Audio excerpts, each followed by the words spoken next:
عمل نماز سے بڑھ کر اہمیت کا حامل نہیں ہو سکتا۔ اللہ تبارک و تعالی قرآن مجید فرقان حمید میں ارشاد فرماتا ہے، ترجمہ کنز الایمان، اے ایمان والو، تمہارے مال نہ تمہاری اولاد کوئی چیز تمہیں اللہ کے ذکر سے غافل نہ کرے، اور جو ایسا کرے تو وہی لوگ نقصان میں ہیں۔ مفسرین کرام رحمہم اللہ تعالی کی ایک جماعت کا قول ہے کہ اس آیت مبارکہ میں ذکر اللہ سے مراد 5 نمازیں ہیں، لہذا جو اپنے مال مثلا خرید و فروخت یا پیشے یا اپنی اولاد کی وجہ سے نماز کو ان کے اوقات میں ادا کرنے سے غفلت اختیار کرے گا، وہ خسارہ پانے والوں میں سے ہوگا۔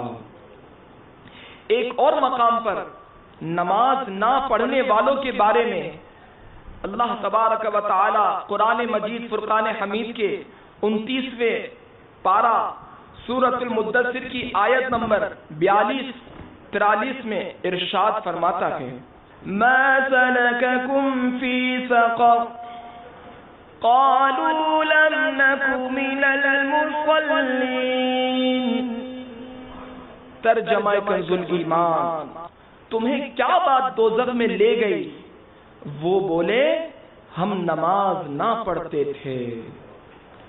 سید المبلغین رحمت للعالمین صلی اللہ تعالی علیہ وآلہ وسلم کا فرمان عالی شان ہے، بندے سے قیامت کے دن سب سے پہلے جس عمل کے بارے میں حساب لیا جائے گا وہ اس کی نماز ہوگی۔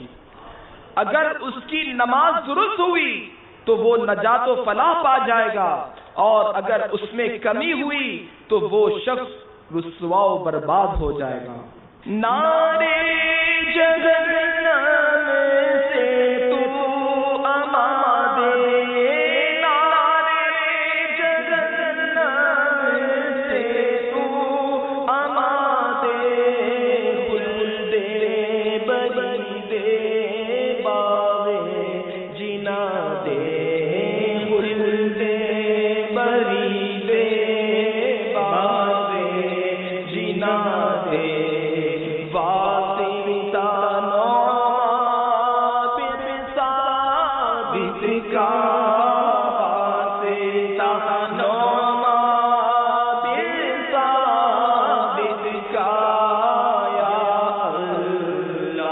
میری جھولی بھر دے۔